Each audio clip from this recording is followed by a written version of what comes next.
नमस्कार साथियों, मैं हिना। स्वागत है आपका हमारे शो न्यूज लैब में। हर खबर का होगा एक्सपेरिमेंट, किस न्यूज केमिकल का होगा कौन सा रिएक्शन, परोसेंगे हम डिजिटल डाइल्यूशन, रहेगा भौतिक, राजनीतिक और सामाजिक रसायन। देखिए चेतना मंच की खास पेशकश न्यूज लैब। जब हम केसर की बात करते हैं तो हमारे दिमाग में सबसे पहले कश्मीर एक ऐसा राज्य आता है जहां सबसे ज़्यादा केसर प्रोड्यूस किया जाता है। लेकिन लगातार क्लाइमेट की वजह से और बहुत सारी वजह से केसर का जो उत्पाद है, जो खेती है, वो घटती हुई नज़र आ रही है। आज हमारे साथ मौजूद हैं रमेश गेरा जी, और वो यहाँ नोएडा में इस क्लाइमेट में, इतनी गर्मी में ऑर्गेनिक केसर की यानी सैफरॉन की खेती कर रहे हैं। आइए उनसे मिलते हैं और बात करते हैं, जानने की कोशिश करते हैं कि वो इस गर्मी में, इस क्लाइमेट में किस तरह सैफरॉन की खेती कर रहे हैं और उन्हें इनसे क्या फ़ायदा हो रहा है। नमस्कार सर, बहुत स्वागत है आपका हमारे चैनल में और हमारे इस शो में। आप हमें बताइए सर, किस तरह से आप ऑर्गेनिक केसर की खेती कर रहे हैं। केसर की खेती अमूमन कश्मीर में होती है और भी बहुत जगहों पे होती है, पर यहाँ इतनी गर्मी में, इस क्लाइमेट में आप केसर कैसे उगा रहे हैं? जैसा कि आपने शुरू में बताया कि अगर सॉइल में, मतलब ज़मीन में, हिंदुस्तान में कहीं भी केसर ग्रो होता है तो सिर्फ कश्मीर है। और कश्मीर में क्यों होता है? क्योंकि वहाँ का जो क्लाइमेट है वो केसर उगाने में काफ़ी सूटेबल है। वहाँ का वातावरण सूटेबल है कश्मीर केसर उगाने के लिए। कोई भी फसल किसी भी रीजन में बहुत अच्छी क्यों होती है तो उसके दो बड़े फैक्टर होते हैं, उस रीजन का क्लाइमेट और दूसरा वहाँ की सॉइल। हम जिस टेक्निक में यहाँ अभी नोएडा में कर रहे हैं वो एक सॉइल लेस टेक्निक है। उस टेक्निक का नाम है एरोपोनिक्स। तो सॉइल वाला सूटेबिलिटी वाला फैक्टर ख़त्म हो जाता है और सिर्फ एक रह जाता है, वो क्लाइमेट। तो क्लाइमेट हम बंद कमरे के अंदर, आजकल इतनी एडवांसमेंट हो गई, इतनी तरह के इक्विपमेंट अवेलेबल हैं कि बंद कमरे में हम किसी भी तरह का क्लाइमेट आर्टिफिशियली क्रिएट कर सकते हैं। और वही हम यहाँ नोएडा में कर रहे हैं। हमने एक कमरा प्रबंध किया है जो कि 10 foot by 10 foot 100 square feet का कमरा है, और उस बंद कमरा है जिसको टेक्निकल लैंग्वेज में ग्रीन हाउस बोलते हैं।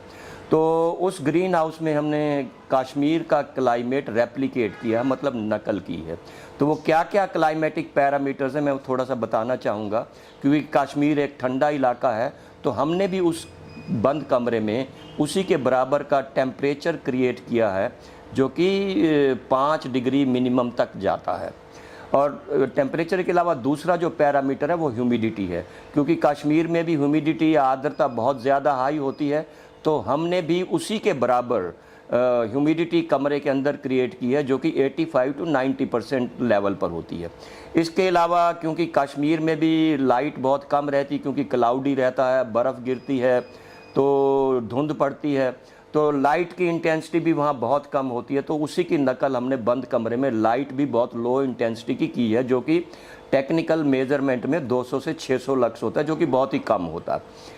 ये 3 क्लाइमेटिक पैरामीटर्स हैं जो हमने आर्टिफिशियली इक्विपमेंट से क्रिएट किए हैं। तो ये जो temperature as low as 5 degree, इसके लिए चिलिंग डिवाइस हमने एक लगाई है कमरे के अंदर, चिल्लर बोलते हैं।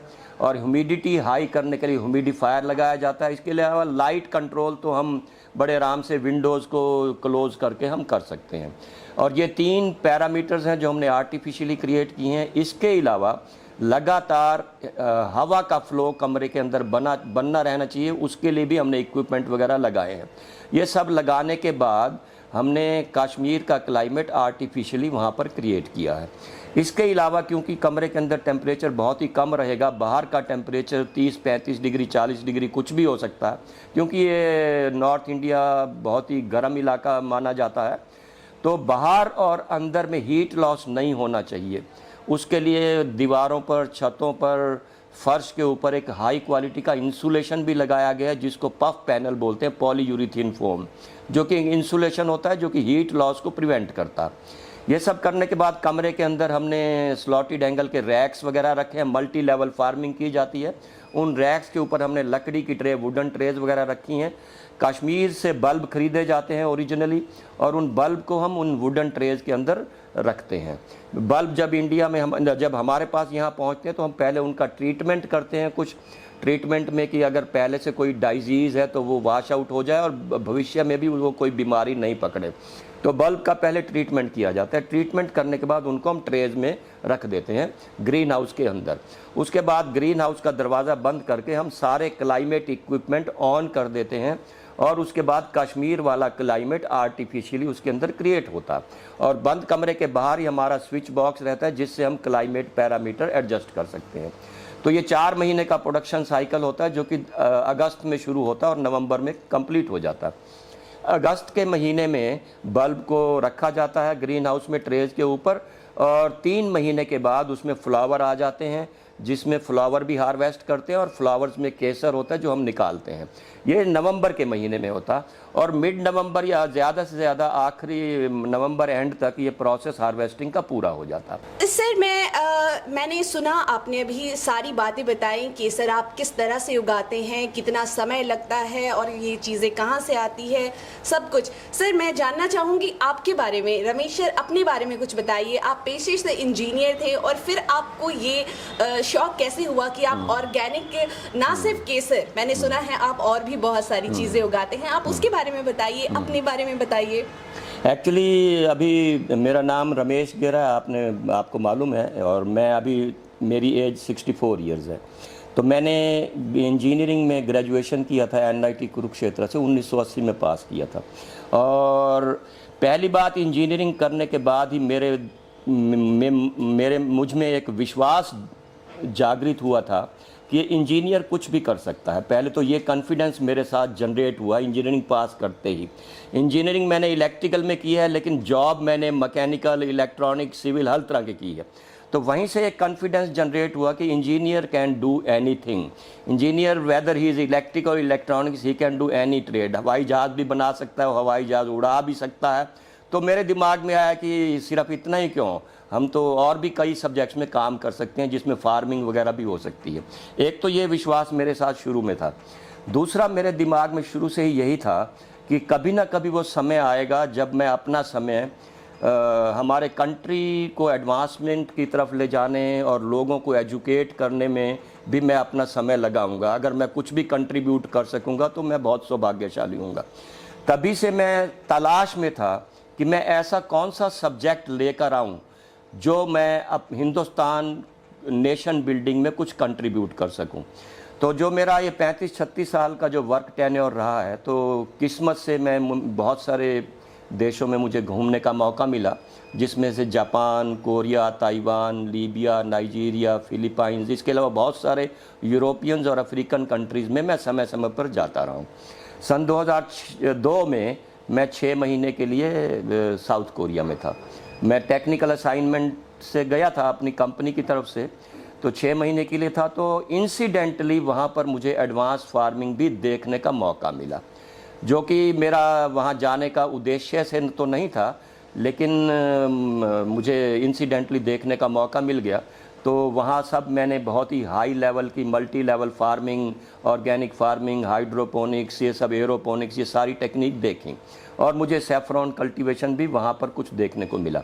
तो वहाँ पर मैं बहुत ही उत्साहित हुआ कि वो सब्जेक्ट अभी मुझे मिल गया है जो कि हिंदुस्तान जिस फील्ड में काफ़ी पिछड़ा हुआ है, अगर मैं ये भी सीख लेता हूँ तो मैं वापस जा कर के नया कंट्रीब्यूशन नेशन बिल्डिंग में, लोगों को एजुकेट करने में मैं योगदान दे सकता हूँ, और इसका काफ़ी फ़ायदा देश को भी मिलेगा और लोगों को लाइवलीहुड अर्न करने में, बिज़नेस में फ़ायदा मिलेगा।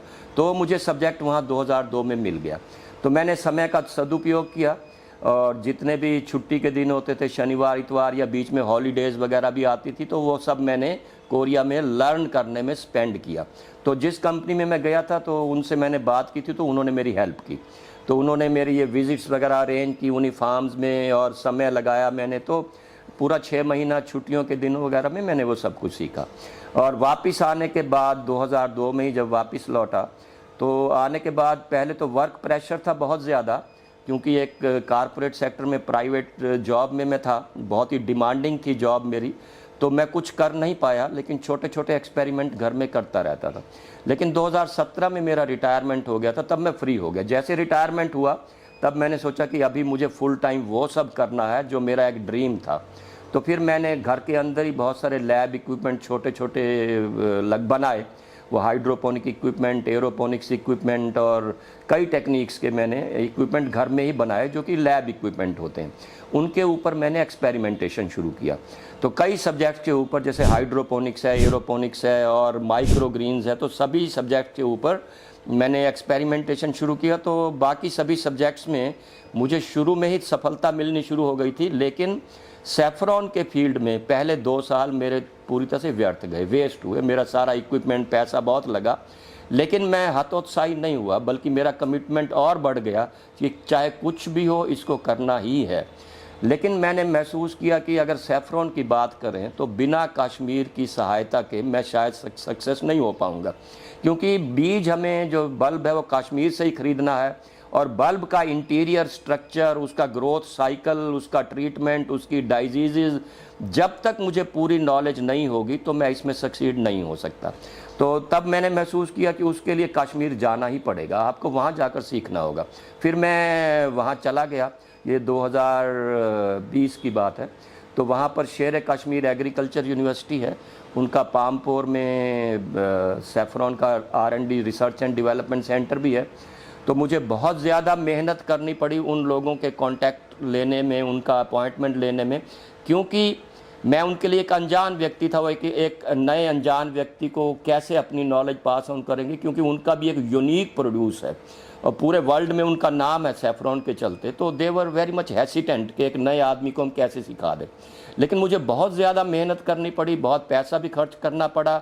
जब मैंने अपनी बैकग्राउंड उनको बताई और अपना ड्रीम और अपना विज़न बताया तो दे एग्रीड, ओके आइए। तो वहाँ से मेरी उनके साथ मीटिंग शुरू हो गई। इसमें बहुत समय लगा। सर, मैं ये जानना चाहती हूँ आपसे कि आपने ये बताया कि बिना कश्मीर की सहायता लिए आप केसर नहीं उगा पाते थे। तो एक बड़ा महत्वपूर्ण सवाल है कि बहुत लोग कश्मीर घूमने जाते हैं, वहाँ हर जगह, हर चौक चौराहे पे जो केसर बिक रहे होते हैं वो असली केसर नहीं भी होते हैं। तो इसकी जांच करना कितना आसान या कितना मुश्किल है कि कौन सा सही है, कौन सा सही नहीं है, इसके बारे में थोड़ा बताइए। ये आपने बिल्कुल सही कहा। ये जो कश्मीर, एक्चुअली बहुत tourist all across the India और बाहर देशों से भी कश्मीर घूमने को जाते हैं, और वहाँ जाते हैं तो वहाँ का एक यूनिक प्रोड्यूस है जिसको केसर बोलते हैं, वहाँ से खरीद कर लाते हैं और वापस आकर बड़े गर्व के साथ कहते हैं कि मैं प्योर सैफरॉन कश्मीर से खरीद कर लाया हूँ। लेकिन मैं कश्मीर जाता रहता हूँ, मैं आपको बड़े कॉन्फिडेंस के साथ कह सकता हूँ कि 90% लोग जो वापस आते हैं कश्मीर से वो नकली केसर खरीद कर लाते हैं, मिलावटी होता है। और बहुत ये अहम सच्चाई है, ये मैंने खुद वहाँ जाकर देखा है, समझा है, मुझे वो भी सब पता है वो क्या मिलाते हैं और कैसे उसको मिक्स करते हैं ताकि बिल्कुल पहचान नहीं आए। वही की वही स्मेल, वही का वही टेस्ट, वही का वही कलर, सब वो बनाते हैं, बना करके बेचते हैं। और वो कैसे लोगों को अट्रैक्ट करते हैं, कन्विंस करते हैं, कॉन्फिडेंस गेन करते हैं कि ये प्योर सैफरॉन है, वो तरीका वो सब जानते हैं और वो सब करते हैं। सर, मैं वहाँ जा चुकी हूँ तो मैंने देखा है वहाँ पे डल लेक हो या बाहर हो या कहीं भी हो, हर जगह, हर चौक और चौराहे पे वो बेच रहे होते हैं। वो कई बार सस्ते दामों में भी दे देते हैं। तो मैंने आपसे एक बड़ा महत्वपूर्ण सवाल किया है कि क्या आम जनता, जो हम आम लोग हैं जिसे ज़्यादा नॉलेज नहीं है जितनी आपको नॉलेज है, तो हम कैसे पहचान कर सकते हैं कि असली केसर कौन सा है, नकली कौन सा है? हाँ, तो एक बहुत ही साधारण सा टेस्ट है जो कि कोई भी कर सकता है, कहीं पर भी कर सकता है, घर में, अपने कमरे में, होटल में, कहीं पर भी। तो क्या है कि एक वाटर टेस्ट करके होता है। वाटर टेस्ट में हम एक शीशे का गिलास में या कटोरी में पानी ले सकते हैं और जो भी केसर हमने ख़रीदा तो उसका एक पिंच, चुटकी भर अगर हम पानी में डालते हैं तो वो 2 मिनट के बाद वो कलर छोड़ता है। जो केसर होता है उस पानी में कलर छोड़ता है। जो प्योर केसर होता है वो 100% गोल्डन या येलो टिंट का कलर पानी में छोड़ता है, लेकिन जो मिलावट वाला केसर होता है वो लाल रंग छोड़ता है, क्योंकि उन्होंने जो उसमें कंटेंट्स डाले नकली, वो लाल पेंट के साथ वो मिक्स करते हैं उसको। तो वाटर टेस्ट बहुत ही साधारण टेस्ट है, जिससे हमें 90% कॉन्फिडेंस हो जाता है कि ये नकली है या असली है। तो ये तो हर किसी को करना ही चाहिए। उसके बाद कितना और प्योरिटी है, उसके लिए लैब टेस्ट वगैरह होते हैं, वो हमारे लिए संभव नहीं है। वो मैंने साधारण जनता के लिए पूछा आपसे ये सवाल कि वो किस तरह से ये टेस्ट कर सकते हैं। बहुत ही महत्वपूर्ण जानकारी दी है सर आपने। तो आप हमें ये बताइए, आपका यहाँ पर इस क्लाइमेट को बनाने में, इतना कुछ करने में, केसर जैसी सेंसिटिव, जो कि यहाँ लोग कुछ भी उगाने से, एक पौधा भी लगाने से कतराते हैं क्योंकि वो मर जाता है बाहर, बहुत ज़्यादा देखभाल नहीं कर पाते हैं, तो आप केसर जैसी चीज़ को उगा रहे हैं, आपको कितना नफ़ा कितना नुकसान हो रहा है सर इसमें? एक्चुअली ये जो अगर केसर ग्रो करने की अगर बात करें, तो क्या कोई भी बिज़नेस प्रॉफिटेबल है या नहीं है, उसके लिए क्या क्या पैरामीटर्स होते हैं। पहले तो जो भी हम बिज़नेस करने जा रहे हैं, उस बिज़नेस से जो भी हमें प्रोड्यूस मिलेगा, कंट्री में उसकी डिमांड है या नहीं है। डिमांड वर्सेस सप्लाई में अगर कोई गैप है तो वही हमारी मार्केट है। तो सबसे पहली बात तो मैं ये कहना चाहूँगा कि हिंदुस्तान में केसर को लेकर डिमांड और सप्लाई में एक बहुत बड़ा गैप है। गैप कितना है? बहुत ही बड़ा है। एक्चुअली जो हिंदुस्तान में जो डिमांड है केसर की, वो करीब करीब 60 मीट्रिक टन पर ईयर है, जबकि जो कश्मीर से सप्लाई होता है वो सिर्फ 21 मीट्रिक टन है। तो 40 मीट्रिक टन पर ईयर का एक डिमांड और सप्लाई के बीच में गैप है। वो गैप आज की तारीख से कहाँ से फुलफिल होता है? वो इंडियन गवर्नमेंट ईरान से 40 metric ton per year import कर रही है, और ये जो गैप है ये भी लगातार बढ़ रहा है, क्योंकि डिमांड तो लगातार बढ़ रही है कंट्री में, और जो सप्लाई कश्मीर में वो घटती चली जा रही है। तो ये जो ever widening demand versus supply gap, ये अपने आप में बहुत बड़ी अपॉर्चुनिटी है, बहुत बड़ी मार्केट है ये। तो इंपोर्ट ईरान से होता है, अगर वही हम हिंदुस्तान में ही प्रोड्यूस करेंगे तो इंपोर्ट के कंपैरिजन में डेफिनेटली सस्ता ही पड़ेगा, क्योंकि इंपोर्ट्स में कई तरह की ड्यूटीज़, ट्रांसपोर्टेशन, पैकिंग, टैक्सीज वगैरह कई ऐड हो जाते हैं। जबकि अगर हम लोकल प्रोड्यूस करेंगे तो वो इंपोर्ट ड्यूटी वगैरह या ये पैकिंग, ट्रांसपोर्टेशन या तो होता ही नहीं है या बहुत ही कम होता। तो उस वजह से ये डेफिनेटली आने वाले समय में एक प्रॉफिटेबल बिजनेस करके निकल कर आने वाला है। और जो ये टेक्निक, हम जिस टेक्निक से ग्रो करने जा रहे हैं, मेरे हिसाब से this is the future of new India. Sir, अगला मेरा यही सवाल है आपसे कि शुरुआत में ही हमने जाना कि कश्मीर के अलावा पूरे ऑल ओवर इंडिया में सैफरन कहीं नहीं उगाया जाता है। इसकी पहल आपने भी बताई, आप 2 साल पहले भी कर चुके हैं, आपकी फेलियर भी रही है। अभी कैसा रिस्पॉन्स है सर? अभी तो बहुत ही अच्छा है, कोई डाउट नहीं है। मेरा जो प्रोड्यूस आता है बिल्कुल परफेक्ट आता है, और करना चाहिए उतना मैं ले रहा हूँ। और क्वालिटी सैंपल्स मैंने वहीं से टेस्ट कराए हैं, मेरे पास टेस्ट करके 100% प्योर सैफरन का टैग लगकर मेरे पास आ चुके हैं। तो पहली बात तो मैं अगर अपने बारे में बताऊं तो मैं यहीं पर ही क्लियर कर देना चाहूँगा, जो मेरा ये बिज़नेस का मेन ऑब्जेक्टिव है, मैं इसको बिज़नेस करके नहीं लेकर चलता हूँ। मैंने शुरू में ही जैसे एक दिमाग में मेरे एक विज़न क्रिएट हुआ था या एक ड्रीम क्रिएट हुआ था कि समय आने पर मैं इसको देश में स्प्रेड करना चाहूँगा, लोगों को ये सिखाना चाहूँगा। वही ड्रीम माइंड में रखते हुए मैं सैफरन ग्रोइंग को बिजनेस करके नहीं लेकर चल रहा हूँ, but opportunity to spread the knowledge. तो मेरा जो पहला ऑब्जेक्टिव है लोगों को सिखाना, और ट्रेनिंग प्रोग्राम में चलाता हूँ। तो ट्रेनिंग प्रोग्राम मेरे चलते हैं, पूरे हिंदुस्तान से लोग ज्वाइन करते हैं, बल्कि बाहर देशों से भी बहुत आते हैं। आजकल भी मेरा एक बैच चल रहा है जो कि एक्सक्लूसिवली यूएसए के लोगों के लिए, जो कि आज भी शाम 6 से 10 मेरा सेशन है, तो 3-4 दिन ये चलेगा। तो मेरा जो प्राइम ऑब्जेक्टिव है वो ट्रेनिंग है, तो मैं ट्रेनिंग, नॉलेज स्प्रेडिंग, और उसमें वो लोग जो फ़ीस अफोर्ड कर सकते हैं मैं उनसे लेता हूँ। बहुत अच्छी फ़ीस लेता हूँ, आप सुनकर हैरान होगी। 14,000 पर कैंडिडेट मैं फ़ीस लेता हूँ। लेकिन जो एवरेज फैमिली से आते हैं उनको मैं बहुत भारी डिस्काउंट भी देता हूँ। रादर मैं जो आउट स्टेशन आते हैं तो उनको मैं घर में ठहरने को भी कमरा भी देता हूँ, तीनों टाइम का भोजन भी मैं उनको देता हूँ।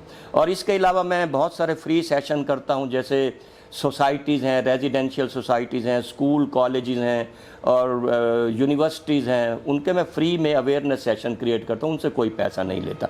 लेकिन जो अफोर्ड करते हैं, वेल टू डू फैमिलीज़ हैं, उनसे मैं बहुत अच्छा पैसा लेता हूँ।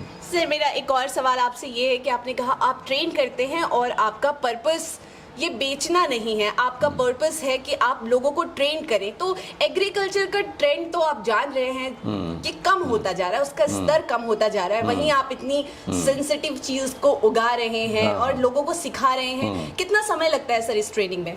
एक्चुअली पहली बात तो जो आपने पहला प्रश्न रेज किया कि खेती को लोग प्रेफर नहीं करते बल्कि लोग उससे दूर भागते हैं, ये बिल्कुल सच बात है वैसे। लेकिन वो खेती है जो ट्रेडिशनल, जो पुराने तरीके से, जो कई सैकड़ों सालों से हिंदुस्तान में चली आ रही है, वो जो तरीका बहुत ज़्यादा इनएफिशिएंट है, उसमें बहुत ज़्यादा लेबर चाहिए होती है, बहुत ज़्यादा इरिगेशन, वाटर, फर्टिलाइज़र सब कुछ चाहिए होते हैं।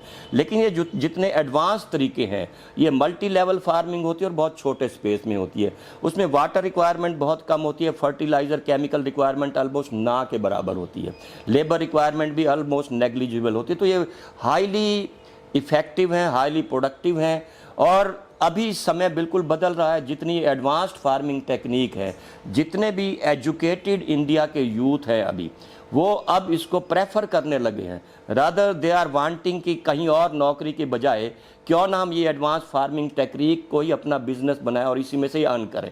तो ये बदलाव बिल्कुल आ रहा है, क्योंकि मेरे पास ये ट्रेनिंग के लिए जितने भी लोग आते हैं तो ये अधिकतर बहुत ही अच्छी फैमिलीज़ के होते हैं, अच्छी बैकग्राउंड के होते हैं और स्टूडेंट्स भी होते हैं जो अभी अभी पास आउट किए हैं या एग्रीकल्चर बैकग्राउंड से, हॉर्टिकल्चर बैकग्राउंड से ग्रेजुएशन वगैरह किया है, वो भी मेरे पास आते हैं ये सीखने, और सीखने के बाद इसी को ही अपना बिजनेस वो लेकर चल रहे हैं कि इसी को ही हम सोर्स ऑफ अर्निंग बनाएंगे। मतलब आप कहना ये चाह रहे हैं कि बच्चे रुचि ले रहे हैं इसमें, वो आ रहे हैं आपके पास सीखने। सर समय कितना लगता है इस ट्रेनिंग में? ट्रेनिंग में एक्चुअली मेरी जो ट्रेनिंग होती है ये 16 घंटे की होती है। तो 16 घंटे कोई चाहे तो 8-8 घंटे 2 दिन में करे या 4-4 घंटे 4 दिन में, या कई ऐसे भी होते हैं कि हम तो 2 घंटे ही आएंगे तो 8 दिन में। तो इस हिसाब से चलती है, 16 घंटे की ट्रेनिंग होती है। लेकिन मैं अभी ऑफलाइन प्रोग्राम अभी बंद कर रखे हैं, ऑनलाइन वगैरह करता हूं, तो वो जूम का इस्तेमाल करता हूं, तो उसमें कैंडिडेट्स को यहाँ नहीं आना पड़ता, वो अपने अपने घर बैठे जूम के थ्रू इसको अटेंड करते हैं।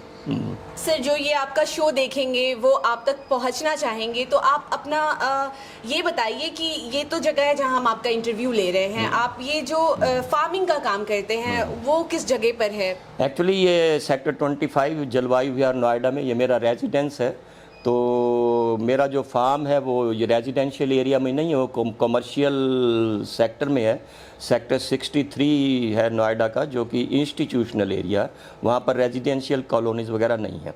वहाँ एक 4 मंजिला बिल्डिंग है, और बिल्डिंग के छत के ऊपर एक कमरा मैंने किराए पर लिया हुआ, जो कि यहाँ से करीब 12 किलोमीटर है। तो उसी कमरे में मैंने सारा इंफ्रास्ट्रक्चर डेवलप किया है, सभी फैसिलिटीज़ वहाँ क्रिएट की हैं, तो बिजली की अवेलेबिलिटी भी है। तो वहीं पर मैं ये फार्मिंग करता हूँ, और जो मेरे कैंडिडेट साइट विजिट करना चाहते तो मैं वहाँ उनको लेकर जाता हूँ, तो उनको दिखाता हूँ मैं। सर सनलाइट की ज़रूरत तो कहीं ना कहीं खेती में पड़ती ही है, तो जब आप इसको बंद कमरे में करते हैं और सनलाइट बिल्कुल भी नहीं आ रही है, तो इसका थोड़ा सा आप मुझे प्रोसेस बताएं। हाँ, पहली बात एक्चुअली जो कोई हमारी जो ट्रेडिशनल जो फसलें हैं, जैसे सब्जियां हैं या और क्रॉप्स वगैरह होती हैं जो खेतों में होती हैं, उनमें लाइट की रिक्वायरमेंट बहुत ज़्यादा होती है। जो नेचुरल लाइट है, सनलाइट, वो वहाँ चाहिए होती है। लेकिन अगर सैफरॉन की बात करें, क्योंकि जो कश्मीर में भी जो सैफरॉन ग्रो होता है, तो सनलाइट वहाँ बहुत कम होती है कश्मीर में, क्योंकि क्लाउडी रहता है, धुंध पड़ती है, बरसात होती है। तो सैफरॉन जो ग्रो होता है ये बहुत ही लो इंटेंसिटी की लाइट में ग्रो होता है, जो कि टेक्निकली सिर्फ 200 से 600 लक्स, जो कि बहुत ही डिम शेड लाइट होती है। जैसे बंद कमरे के अंदर जो लाइट होती है तो उतनी ही लाइट। तो जो हम बात कर रहे हैं बंद कमरे के अंदर, और ये केसर जो, तो उसको बहुत कम लाइट चाहिए होती है। रादर सनलाइट में तो वो ख़राब ही हो जाते हैं डायरेक्ट धूप पड़ने से, और जो लाइट चाहिए होती है बहुत ही कम लाइट होती है। तो उसके लिए हम नेचुरल विंडो, छोटी विंडो वगैरह हम प्रोवाइड करते हैं कमरे में, और वो भी अधिकतर ब्लैक पेपर से ढकते हैं, क्योंकि बहुत कम लाइट चाहिए होती है। तो लाइट रिक्वायरमेंट इतनी कम है, वो बल्कि खिड़कियों के बिना भी, अगर मान लो हमने कोई ऐसा कमरा डिसाइड किया मान लो बेसमेंट है या ऐसा कमरा है जिसमें खिड़की है ही नहीं है, संभव नहीं है, तो वहाँ भी हम केसर ग्रो कर सकते हैं। तो लाइट के लिए जो घरों के अंदर ट्यूब लाइट लगती हैं, LED लाइट, वही लाइट लगाकर उसी के अंदर भी केसर बहुत अच्छा ग्रो होता है। तो सनलाइट की तो इसमें ज़रूरत ही नहीं है। रादर अगर सनलाइट डायरेक्ट केसर के बीज पर या केसर के पौधे पर पड़ती है तो उसके लिए हार्मफुल होती है। वो तो बहुत ही लो इंटेंसिटी की लाइट चाहिए होती है। वो हम विंडोज़ से लेते हैं, या अगर विंडोज़ कमरे में नहीं है तो हम ट्यूब लाइट लगाकर भी उस लाइट का रिक्वायरमेंट पूरा कर लेते हैं। रमेश सर, जैसे आपने बताया आप केसर तो कर ही रहे हैं, केसर के अलावा जैसे आपने अपने घरों में भी काफ़ी सारे पौधे लगा रखे हैं, अलग अलग चीज़ें लगाई हुई हैं। आपकी और क्या स्पेशलिटी है और किस चीज़ की खेती आपको ज़्यादा पसंद है या आप करना प्रेफर करते हैं? एक्चुअली मेरे कई सब्जेक्ट हैं और जितने भी सब्जेक्ट हैं सभी एडवांस्ड फार्मिंग के सब्जेक्ट हैं, जो कि सभी सॉइल लेस टेक्निक्स हैं। और ये जितने भी फार्मिंग है, या खेत में या इसमें ज़मीन की कोई ज़रूरत नहीं होती, बल्कि बंद कमरे में या घर के अंदर या घर की छत पर या टेरेस में कर सकते हैं। तो केसर एक चीज़ है।